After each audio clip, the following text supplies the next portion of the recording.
mundo parou. Notícias urgentes ecoavam em todas as telas, em todos os idiomas, sobre uma descoberta que desafiava a própria compreensão da humanidade.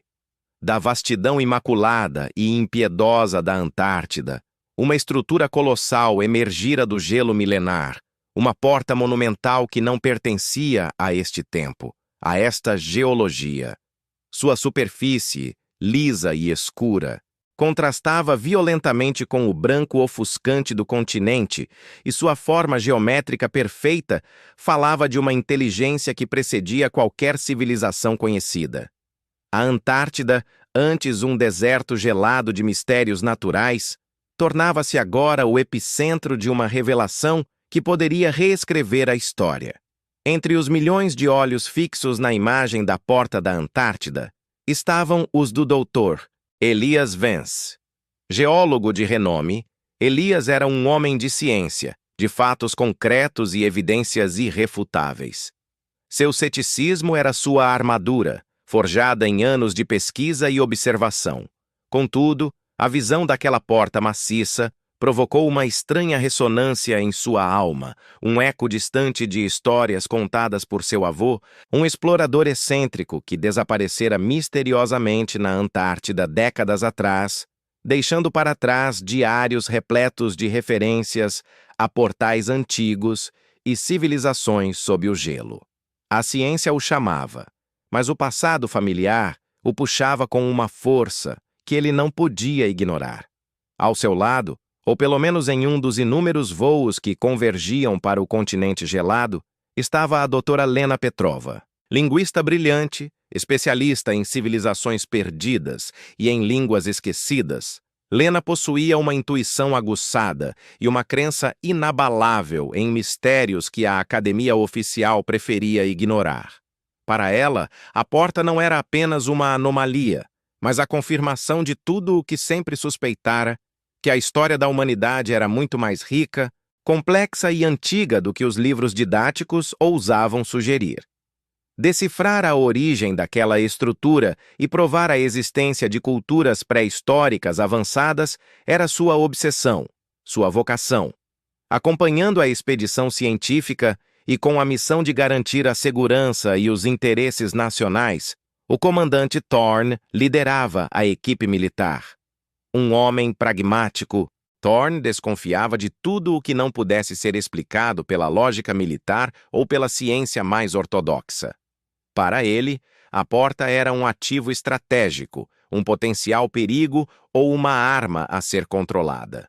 Suas ordens eram claras: proteger a equipe, manter a ordem e, acima de tudo, garantir que o segredo da porta e seu potencial permanecesse sob o controle das potências certas. A tensão era palpável entre a abordagem científica de Elias, a especulação mística de Lena e o realismo frio de Thorne. A corrida internacional para ser o primeiro a desvendar os segredos da porta já havia começado, e a Antártida, isolada e hostil, tornava-se um tabuleiro de xadrez geopolítico. A equipe internacional, uma colcha de retalhos de mentes brilhantes e agendas ocultas, finalmente chegou ao local da descoberta. O vento uivava incessantemente, chicoteando a neve como agulhas de gelo. A porta erguia-se, imponente, um monólito de mistério em meio à desolação branca. As primeiras análises revelaram materiais desconhecidos na composição da porta, uma liga que desafiava a química moderna. Símbolos intrincados, de uma escrita nunca antes vista, estavam gravados em sua superfície. Elias, com sua mente analítica, tentava encaixar a anomalia em algum paradigma geológico, mas cada nova descoberta o afastava mais de explicações convencionais. Lena, por outro lado, estava em êxtase. Ela passava horas a fio, com luvas grossas e o rosto quase colado à superfície gelada, tentando decifrar os padrões, buscando uma lógica, uma conexão com mitos antigos. Os flashbacks do avô de Elias tornavam-se mais frequentes, mais vívidos. Ele se lembrava das histórias contadas em voz baixa, dos desenhos estranhos nos diários amarelados, das referências a guardiões do gelo e a cidades ocultas. Poderia haver alguma verdade naquelas divagações? O ceticismo de Elias começava a rachar sob o peso da evidência. As tentativas de abertura da porta falharam miseravelmente. Explosivos controlados, lasers de alta potência, ondas sonoras, nada sequer arranhava a superfície. A frustração crescia, alimentando teorias conspiratórias entre os membros da equipe e nos noticiários globais. Lena, contudo, fez um avanço. Após dias de trabalho incessante, ela decifrou um fragmento dos símbolos. Não era uma chave, mas uma advertência. Isto não é um portal, ela sussurrou para Elias, seus olhos arregalados. É um selo. No momento exato em que a revelação de Lena ecoava no ar gelado, a terra tremeu. Um tremor sísmico, mas não um natural, pulsava com uma frequência estranha, vindo de debaixo da porta. Um estrondo profundo rasgou o silêncio da Antártida. De repente, um dos símbolos na superfície da porta, o mesmo que Lena acabara de decifrar, começou a brilhar. Uma luz fraca, quase um pulso de vida, emanava do gelo, acendendo o mistério e aterrorizando a todos. A luz pulsante da porta intensificou-se, transformando o brilho fraco em uma irradiação constante e hipnotizante. Não era apenas um símbolo a acender-se, mas uma sequência intrincada de glifos que se iluminava em um padrão rítmico, como um coração cósmico batendo sob o gelo. Os cientistas, antes paralisados pela surpresa, agora se aproximavam com uma mistura de fascínio e terror. Elias sentiu um arrepio percorrer-lhe a espinha, não apenas pelo frio antártico, mas pela sensação de que as lendas de seu avô estavam prestes a se materializar. Sua mente analítica lutava para conciliar a realidade com a possibilidade de que as divagações do velho explorador fossem, afinal, presságios de uma verdade inimaginável. A pressão familiar, o legado de um homem que desapareceu tentando desvendar esses mistérios, pesava sobre ele. A responsabilidade de desvendar a porta agora parecia ter um novo e assustador significado. Lena, com seus olhos fixos na porta, estava mais convicta do que nunca. A magnitude do que estava prestes a ser revelado, no entanto, assombrava-a.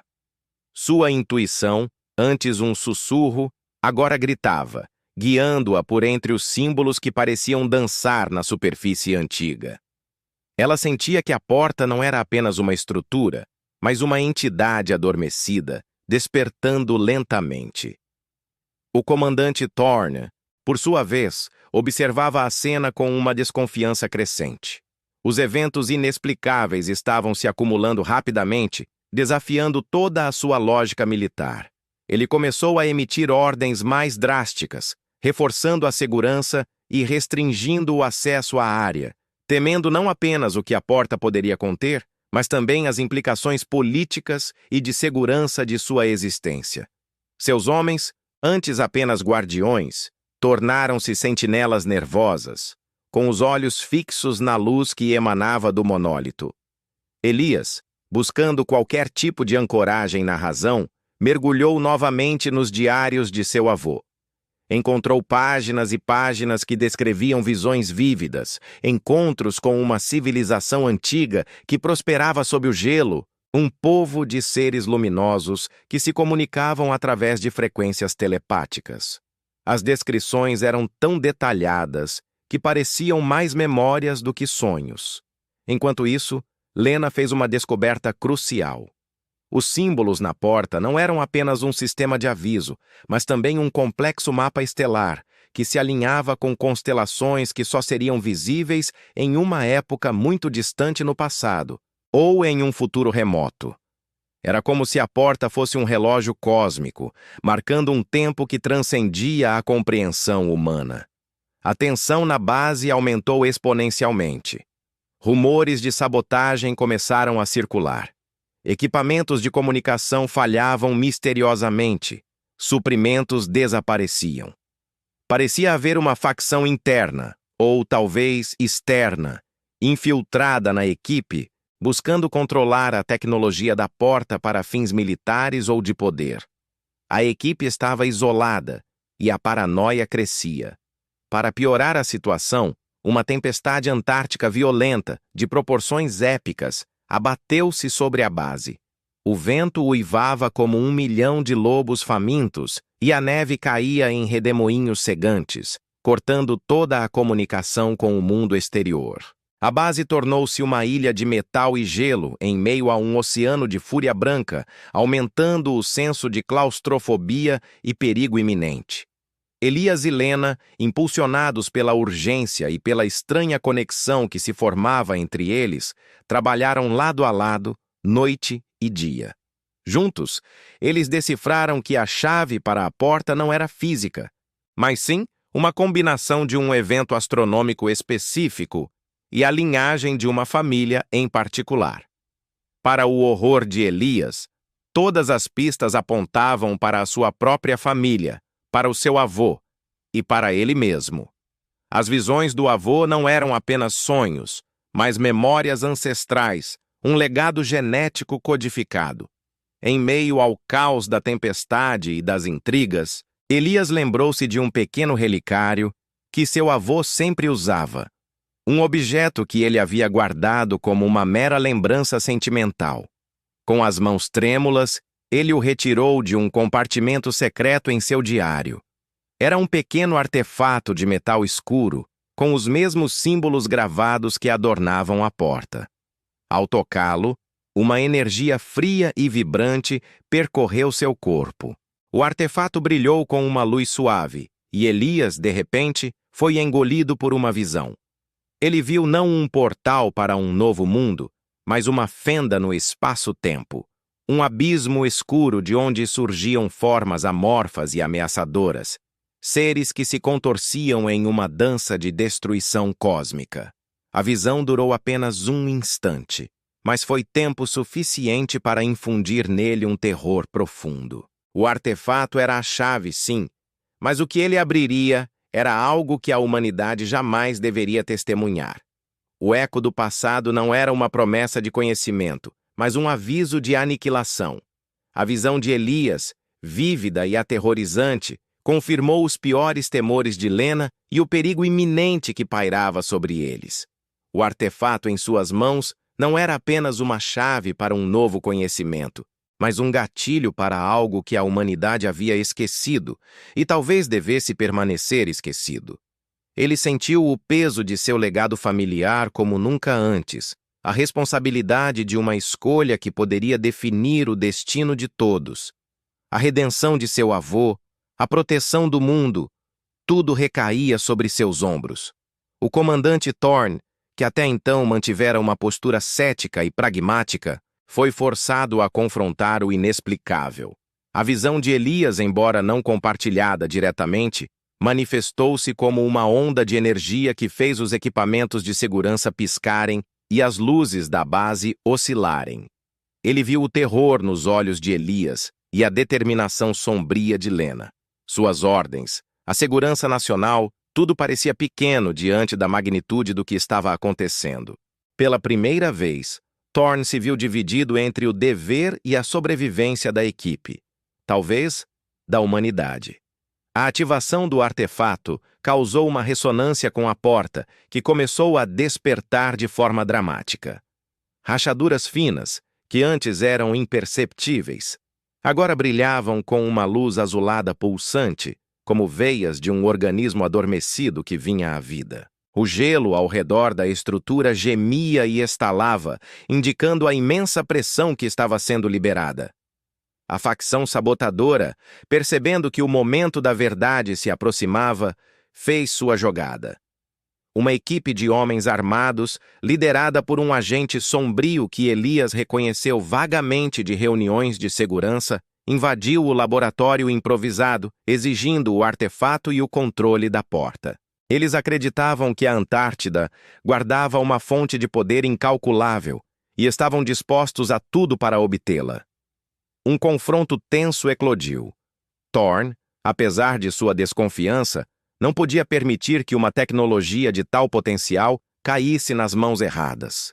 Ele e seus homens leais entraram em combate com os sabotadores, transformando o laboratório em uma zona de guerra fria e metálica. Enquanto os tiros ecoavam e os gritos preenchiam o ar, Elias teve mais flashes de memória de seu avô. Desta vez, não eram visões, mas fragmentos de um diário oculto, narrando como a porta não era um portal para outros mundos, mas um dispositivo de contenção, um selo. A civilização antiga, os seres luminosos, não eram os criadores da porta, mas seus guardiões, encarregados de manter uma ameaça primordial aprisionada. Seu avô compreendeu a verdade tarde demais, sacrificando-se para reforçar o selo, mas nunca revelando a extensão total do perigo. Lena, com sua intuição aguçada e seu conhecimento de línguas antigas, compreendeu o que Elias estava tentando transmitir. A porta poderia ser usada para selar a ameaça novamente ou para libertá-la completamente. A linha entre a salvação e a aniquilação era tênue. A equipe precisava tomar uma decisão moral e existencial em meio ao caos e à destruição iminente. O combate atingiu seu auge quando a porta, com um estrondo ensurdecedor, se abriu parcialmente. Uma fenda de escuridão abissal se revelou, e dela emanou um frio que parecia sugar a própria vida, acompanhado de um som gutural, um uivo primordial que perfurou a alma. Vislumbres de tentáculos sombrios e olhos incandescentes podiam ser vistos nas profundezas, formas amorfas que se contorciam, exatamente como na visão de Elias. O terror era palpável. Elias, segurando o artefato que agora pulsava com uma energia violenta, percebeu que a chave não era para abrir, mas para fechar. Com a ajuda de Lena, que o guiava com fragmentos de uma antiga oração de selamento que ela havia decifrado, e a inesperada assistência de Thorn, que, ferido, apontava sua arma para os sabotadores restantes, ele se posicionou em frente à fenda. Com um grito que vinha do fundo de sua alma, Elias ativou o artefato, não para liberar, mas para conter. Uma onda de energia pura jorrou do artefato, encontrando a fenda e selando-a com uma luz prateada ofuscante. A porta, com um gemido profundo, voltou a se fechar, e as rachaduras brilhantes sumiram. O uivo cessou, o frio recuou, e um silêncio pesado preencheu o ar. A porta foi selada novamente, mas o mundo nunca mais seria o mesmo. A humanidade, através dos relatos da equipe de Thorn e dos dados coletados, tomaria conhecimento da existência de algo muito maior e mais antigo do que se imaginava.